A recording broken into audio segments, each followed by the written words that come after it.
Test, test, test, test. Hi, you're a condemn. Test, test, test. If you got a problem, just give me a ring. I'll fix it with my speed. You get the anti-hero guarantee, the one you can trust. With heavy drops to hit, and heroes in the house, and we don't quit. It's that time again, and I always find myself building $100 PCs. Sure, they may not play the latest and greatest titles, but for $100, you can find something on the PC's massive library of games, from esports to free games, meant to run on a large array of hardware. Today, I bring you back to 2009 with a first-gen i7 and my third option of a GPU, the RX 460, the 2GB version. I initially had an R9 380X, but that was too big. Then I had a GTX 950, which worked in other PCs, but then it didn't want to work in this one. Finally going to my next option at a similar price point. Anyway, at $100, you have to make a lot of compromises to even make it work, or even make it perform better. I overclocked the CPU, I overclocked the GPU, I debloated Windows 10 with Atlas OS, and I disabled Spectre and Meltdown protections on the CPU, doing what I can to reduce the load on the hardware, as well as using modded GPU drivers to give it as much compatibility as possible. So, let's get into the GPU. As I stated earlier, this wasn't my first choice. I was really hoping to get that R9 380 to fit in there, but it was too big for the case. I even switched to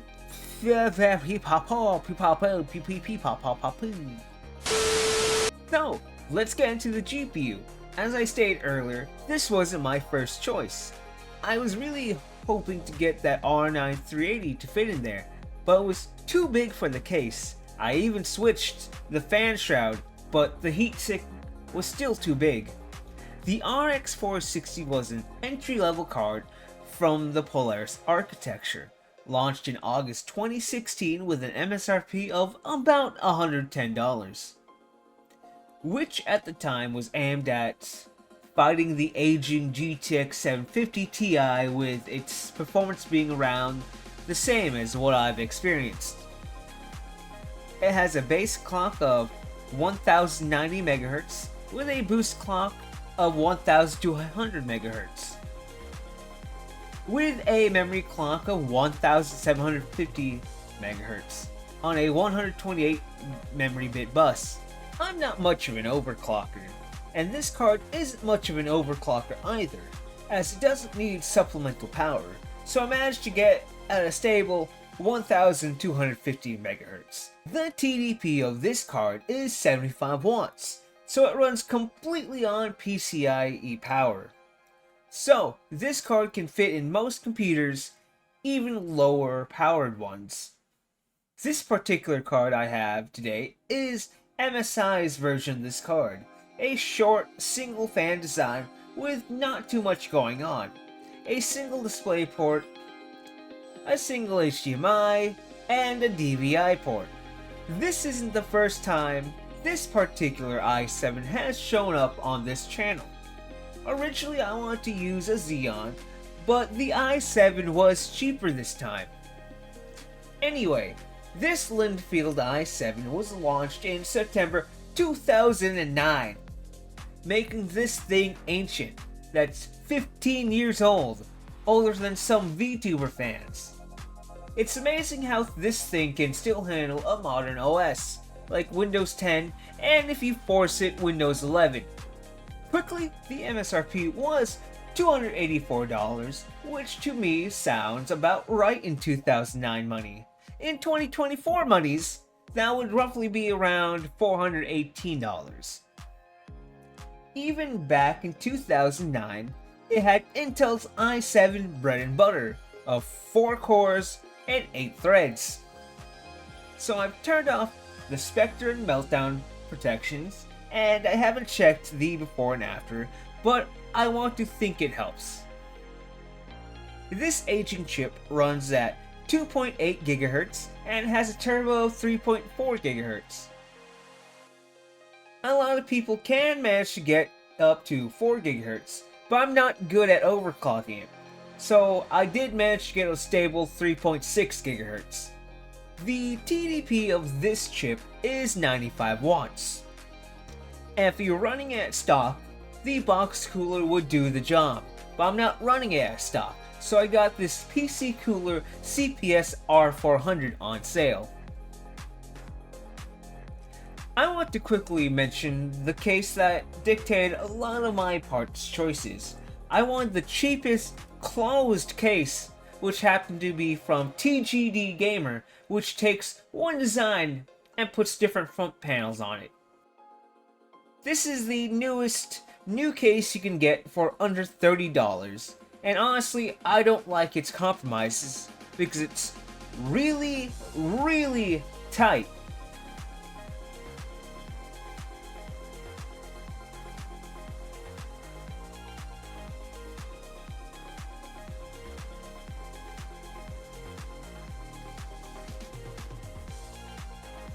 It would have been under $100 if I were to be able to use my first two GPUs, but it's close enough. Also, you might be looking at the RAM price. Yes, I paid 99 cents for that RAM, and it was actually for 16 gigs, but either two sticks of RAMs were brokey, the memory controller and the CPU was brokey, or the actual RAM slots were brokey. But 8 gigs for less than $1 is fine with me. The PC cooler CPS R400 is a good tower cooler with a 90mm fan. It was short enough to fit in the case without any issues, and it looks good in there.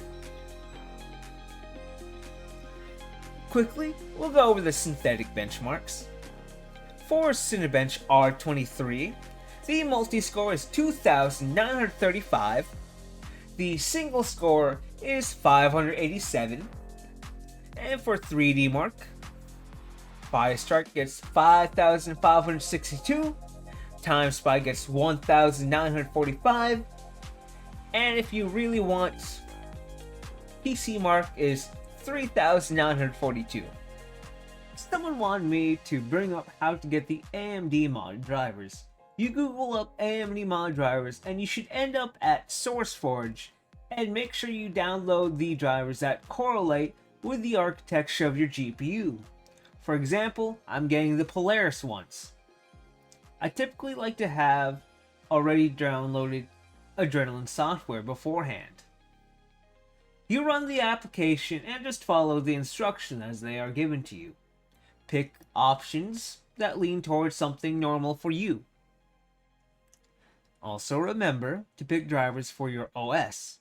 In this case, it's Windows. Also, I haven't figured out how to record using AMD software after installing mod drivers, but you can always use OBS. It's probably a user error on my part. Anyway, I used my $20 capture card to get the footage for today. Alright, like always, let's go on to the gaming benchmarks.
To help smooth things out for Fortnite, I disabled the high quality textures and pre-download streaming assets during the download, which honestly it performed well.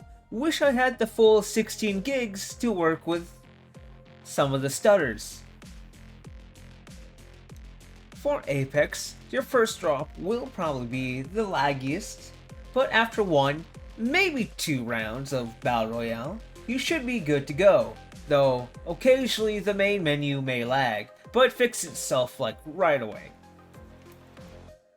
CS2 will have the most inconvenient stutters with this build. I wonder if it's either the 8 gigs of RAM or the age of the CPU, but it's playable if you're playing casually, as eventually I played a game or 2 more and I wasn't too bothered by the end of it. The 1% low in Wuthering Waves is either for entering the city or more map loading in. I didn't have too much issue since this game also has mobile devices in mind. With Cyberpunk being at 25 FPS at the lowest, it gave me some hope that either lowering the resolution or using FSR would push it to at least 30 FPS. So in this particular setup, FSR2 got me a few more frames compared to FSR3. Also, I would bump down the FSR lower to something like balanced, maybe even performance. The average might say 27 FPS, but it was more like 15 or even less. The same story with Ultra Performance FSR.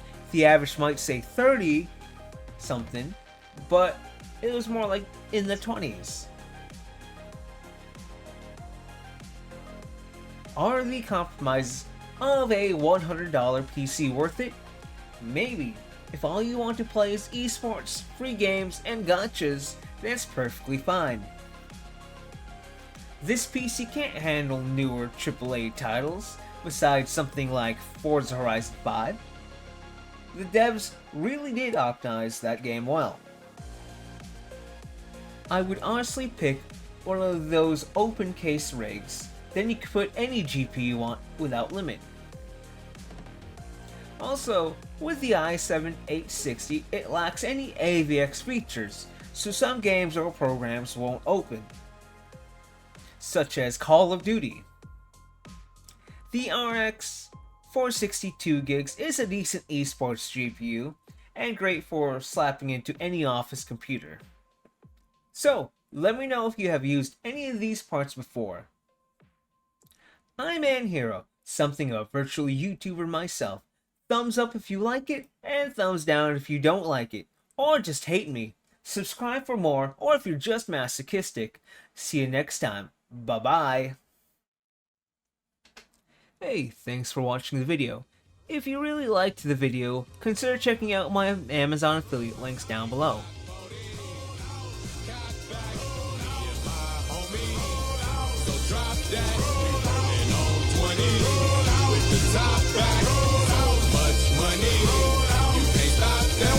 Get that platinum chain with them diamonds in it. Where'd you get that matching Benz with them windows tinted? Who them girls you be with when you be riding through? Man, I ain't got nothing to prove. I paid my dues, breaking the rules and shake fools while I'm taking the cruise. Tell me who's your weed man and how do you smoke so good? You's a superstar, boy. Why you still up in the hood? What in the world is in that bag? What you got in that bag?